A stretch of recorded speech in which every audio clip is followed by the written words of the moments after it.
ডিজিটেললৈ স্বাগতম ষ্টুডিঅ'ৰ মজিয়াত মই অনন্ত বৰা এটা বিশেষ নটিছক লৈ ধেমাজিৰ চিলাপথাৰত এতিয়া ব্যাপক প্ৰতিক্ৰিয়াৰ সৃষ্টি হৈছে বিদেশী ন্যায়াধিকৰণৰ এখন জাননীক লৈ এই প্ৰতিক্ৰিয়াৰ সৃষ্টি হৈছে এইবাৰ বাংলাদেশী বিতৰণৰ মাজতেই হিন্দু বঙালীলৈ দি নটিছৰ অহা পৰিলক্ষিত হৈছে সবিস্তাৰে সবিশেষ লৈ অহাৰ চেষ্টা কৰিছে আৰু বাংলাদেশী বিতৰণৰ মাজতেই হিন্দু বঙালীলৈ দি ভোটাৰৰ নটিছ আৰু হিন্দু বাঙালীক বিদেশী খজুৱাত এতিয়া তীব্ৰ প্ৰতিক্ৰিয়াৰ সৃষ্টি হৈছে হিন্দু বঙালীক বাংলাদেশী খজুৱাক লৈ এতিয়া তীব্ৰ প্ৰতিক্ৰিয়াৰ সৃষ্টি হৈছে বিজেপি চৰকাৰৰ দিনত হিন্দু বঙালীক সমস্যাত পৰাটো এতিয়া দুৰ্ভাগ্যজনক আখ্যা দিয়া হৈছে আৰু সেই দি ভোটাৰৰ নটিছ প্ৰত্যাহাৰ কৰাৰ দাবী উত্থাপন কৰিছে চিলাপথাৰৰ কেইবাজনো হিন্দু বঙালীলৈ দি ভোটাৰৰ জাননী প্ৰেৰণ কৰা হৈছে 1951 চনৰ পৰা অসমত থকা বুলি দাবী কৰাৰ পাছতো জাননী জাৰি কৰাক লৈ এই প্ৰতিক্ৰিয়াৰ সৃষ্টি হৈছে বঙালীসকলক আইনী হাৰাশাস্তি নচলাবলৈ বিজেপিক এতিয়া প্ৰত্যাহ্বান জনোৱা পৰিলক্ষিত হৈছে আৰু বিদেশী ন্যায়াধিকৰণৰ এখন বিশেষ জাননীক লৈ এতিয়া চিলাপথাৰত তীব্ৰ প্ৰতিক্ৰিয়াৰ সৃষ্টি হৈছে চিলাপথাৰত হিন্দু বঙালীলৈ এবাৰ দি ভোটাৰৰ জাননী প্ৰেৰণ কৰা হৈছে আৰু আইনী হাৰাশাস্তি নচলাবলৈ বিজেপিক প্ৰত্যাহ্বান জনোৱা পৰিলক্ষিত হৈ পৰিছে আৰু এই মুহূৰ্তৰ এটা ডাঙৰ খবৰ আপোনালোকক জনোৱাৰ চেষ্টা কৰিছো চিলাপথাৰত হিন্দু বঙালীক দি ভোটাৰৰ নটিছ দিয়া হৈছে ৰাজ্যে তাৰ পাছতেই ৰাজহুৱা সভা পাতি তীব্ৰ প্ৰতিক্ৰিয়া ব্যক্ত কৰিছে আৰু তেওঁলোকে দাবী উত্থাপন কৰিছে যে শীঘ্ৰেই এই যি বিদেশী ন্যায়াধিকৰণৰ দি ভোটাৰৰ নটিছ সেই নটিছ শীঘ্ৰেই প্ৰত্যাহাৰ কৰক চৰকাৰী ভূমি বেদখলকাৰীৰ বিৰুদ্ধে ৰাজ্যৰ বিভিন্ন প্ৰান্তত এতিয়া ধাৰাবাহিক পৰ্যায়ত উচ্ছেদ অভিযান চলি আছে আৰু তাৰ মাজতেই চিলাপথাৰৰ মাজৰবাৰী অঞ্চলটোৰ একাংশ লোকলৈ দি ভোটাৰৰ যি নটিছ সেই নটিছ অহাৰ পিছতে এতিয়া ব্যাপক প্ৰতিক্ৰিয়াৰ সৃষ্টি হৈছে বিশেষকৈ হিন্দু বঙালী লোকসকলৰ নৱশুদ্ধ উপাধিৰ কেইবাজনো লোকলৈ এই নটিছ প্ৰেৰণ কৰিছে আৰু যাক লৈ এতিয়া ব্যাপক প্ৰতিক্ৰিয়াৰ সৃষ্টি হৈছে ৰাজ্যে ৰাজহুৱা সভা পাতিছে বাংলাদেশী বিতৰণৰ নামত এইবাৰ হিন্দু বঙালীক হাৰাশাস্তি কৰাৰ অভিযোগ উত্থাপন কৰিছে এইসকল লোকে আৰু তেওঁলোকে দাবী উত্থাপন কৰিছে শীঘ্ৰেই এইসকল লোকৰ যি নটিছ দিয়া হৈছে সেই নটিছ প্ৰত্যাহাৰ কৰক আৰু আইনী মেৰ পাছেৰে তেওঁলোকক হাৰাশাস্তি নচলাবলৈও এক প্ৰকাৰ প্ৰত্যাহ্বান জনাইছে এইসকল লোকে আৰু বিষয়টোক লৈ আতংকিত ৰাইজে শুকুৰবাৰে নৱশুদ্ৰ সমাজ সংস্কাৰৰ উদ্যোগত অনুষ্ঠিত কৰিছে এক ৰাজহুৱা সভা ছাগলীকটা প্ৰাথমিক বিদ্যালয়ত অনুষ্ঠিত সভাত 1951 চনৰ পৰা মাজৰবাৰী অঞ্চলটোত স্থায়ীভাৱে বসবাস কৰি থকা হিন্দু পৰিয়ালবোৰক সন্দেহজনক আখ্যা দি বিদেশী ন্যায়াধিকৰণে যি নটিছ প্ৰেৰণ কৰিছে সেয়া কোনো কাৰণতে তেওঁলোকে মানি নলয় বুলি উল্লেখ কৰিছে আৰু সভাত খিলঞ্জীয়া অসমীয়া লোকেই এইসকল লোকক শান্তিপ্ৰিয় আৰু সুনাগৰিক বুলি অভিহিত কৰি নিৰ্দোষ হিন্দু বাঙালী লোকক অযথা আইনী হাৰাশাস্তি নচলাবলৈ এতিয়া আহ্বান জনা পৰিলক্ষিত হৈছে আমি পুনৰবাৰ আপোনালোকক জনাইছো যেহেতু বঙালী বিতৰণৰ মাজতে এতিয়া হিন্দু বঙালীলৈ দি ভোটাৰৰ নিৰ্দেশ দিয়া হৈছে নটিছ দিয়া হৈছে বাংলাদেশী বিতৰণৰ মাজতে এই ঘটনা সংঘটিত হৈছে হিন্দু বাঙালীক বাংলাদেশী খজুৱাক লৈ এতিয়া তীব্ৰ প্ৰতিক্ৰিয়াৰ সৃষ্টি হৈছে বিজেপি চৰকাৰৰ দিনত হিন্দু বঙালীক সমস্যাত পৰাটো দুৰ্ভাগ্যজনক আখ্যা দিছে এই সভাতেই যেহেতু বাংলাদেশী বিতৰণৰ প্ৰক্ৰিয়া চলি আছে পুছবেক চলি আছে ৰাজ্যৰ বিভিন্ন প্ৰান্তত উচ্ছেদ অভিযান চলি আছে আৰু তাৰ মাজতেই এই নৱশুদ্ৰ সংস্কাৰ যি সমাজ সেই সমাজে যি ৰাজহুৱা সভা আয়োজন কৰিছে বিদেশী ন্যায়াধিকৰণৰ যি দি ভোটাৰৰ নটিছ সেই নটিছক লৈ এতিয়া ব্যাপক প্ৰতিক্ৰিয়াৰ সৃষ্টি হৈছে ধেমাজিৰ চিলাপথাৰত আৰু তেওঁলোকে দাবী উত্থাপন কৰিছে যে আইনী মেৰ পাছৰ জৰিয়তে এইসকল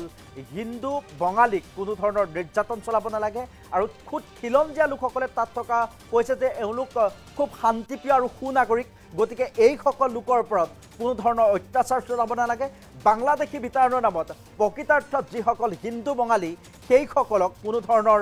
এনেধৰণে দি ভোটাৰ সজোৱাৰ কাৰ্যক এক প্ৰকাৰ গৰিহণা দিয়া পৰিলক্ষিত হৈছে কেতবোৰ মন্তব্য আছে এই মুহূৰ্তত সেই মন্তব্য আগবঢ়াইছোঁ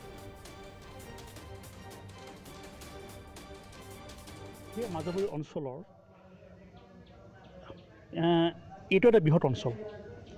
আৰু সমান্তৰালভাৱে চাবলৈ গ'লে ইয়াত প্ৰায় 80 সংখ্যক লোক মানে বসবাস হয় মানে আছে আৰু এই মানুহখিনি 51ৰে হয় আৰু এতিয়া আমি লাহে লাহে দেখিছোঁ যে সেই মানুহখিনিৰ ওপৰত চৰকাৰে কোডৰ পৰা যে নটিচ দিছে যে এই মানুহখিনি বাংলাদেশী বা সেই মানুহখিনি ডি ভোটাৰ। কিন্তু আমি চৰকাৰক এটা কথা স্পষ্টীকৰণ হেৰি কৰি দিব বিচাৰিছোঁ যে এই মানুহখিনি কোনো বাংলাদেশী নহয় আৰু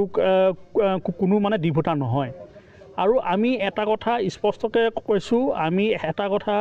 আমাৰ ধেমাজি জিলা মানস অনুসূচিত ছাত্ৰ সন্থাৰ পৰা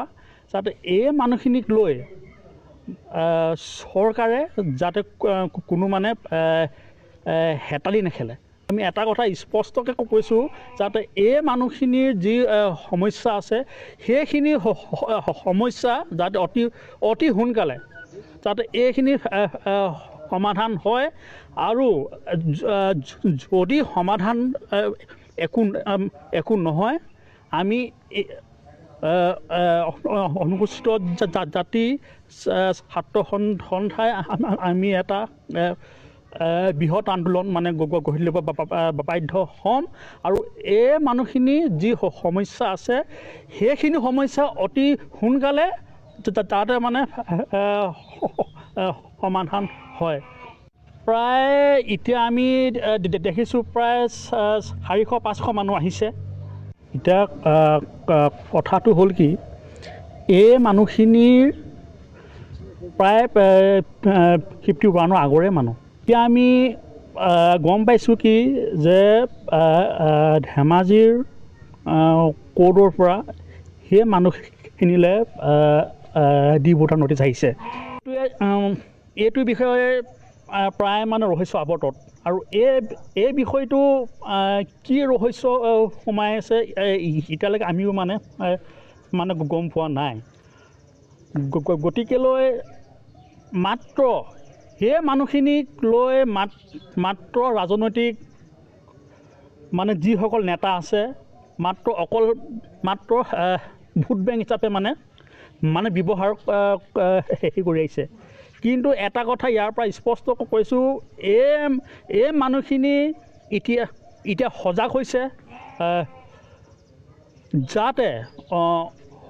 অনাগত দিনত যাতে এই পৰিস্থিতি যদি আকৌ হৈ যায়, কিন্তু ইয়াৰ মানে উচিত প্ৰত্যুত্তৰ ভৱিষ্যত দিব। সেই মাজুলী অঞ্চলৰ এইটো এটা বৃহৎ অঞ্চল আৰু সমান্তৰালভাৱে চাবলৈ গ'লে ইয়াত প্ৰায়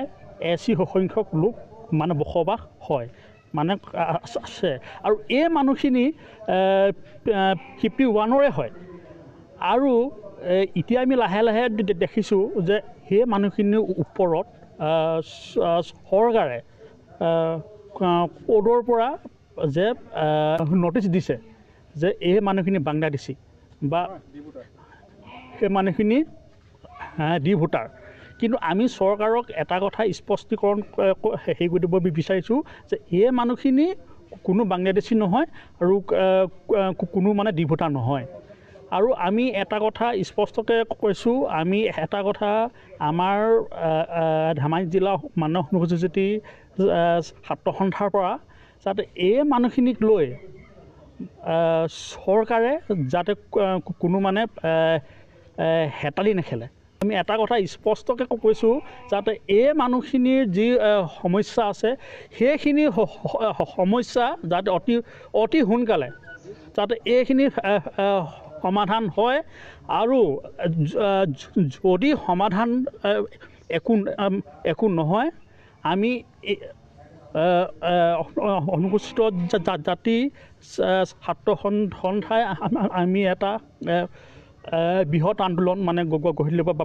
বাধ্য হ'ম। আৰু এই মানুহখিনি যি সমস্যা আছে সেইখিনি সমস্যা অতি সোনকালে যাতে মানে সমাধান হয়। প্ৰায় এতিয়া আমি দেখিছোঁ প্ৰায় 400-500 মানুহ আহিছে। এতিয়া কথাটো হ'ল কি, এই মানুহখিনিৰ প্ৰায় 51 আগৰে মানুহ। এতিয়া আমি গম পাইছোঁ কি যে ধেমাজিৰ ক'ৰ্ডৰ পৰা সেই মানুহখিনিলৈ ডি ভোটাৰ নটিচ আহিছে। এইটো বিষয়ে প্ৰায় মানে ৰহস্য আৱৰ্তত আৰু এই বিষয়টো কি ৰহস্য সোমাই আছে এতিয়ালৈকে আমিও মানে গম পোৱা নাই গতিকেলৈ মাত্ৰ সেই মানুহখিনিক লৈ মাত্ৰ ৰাজনৈতিক মানে যিসকল নেতা আছে মাত্ৰ ভোট বেংক হিচাপে মানে ব্যৱহাৰ কৰি আহিছে কিন্তু এটা কথা ইয়াৰ পৰা স্পষ্ট কৈছোঁ এই মানুহখিনি এতিয়া সজাগ হৈছে যাতে অনাগত দিনত যাতে এই পৰিস্থিতি যদি আকৌ হৈ যায় কিন্তু ইয়াৰ মানে উচিত প্ৰত্যুত্তৰ ভৱিষ্যত দিব সেই মাজুলী অঞ্চলৰ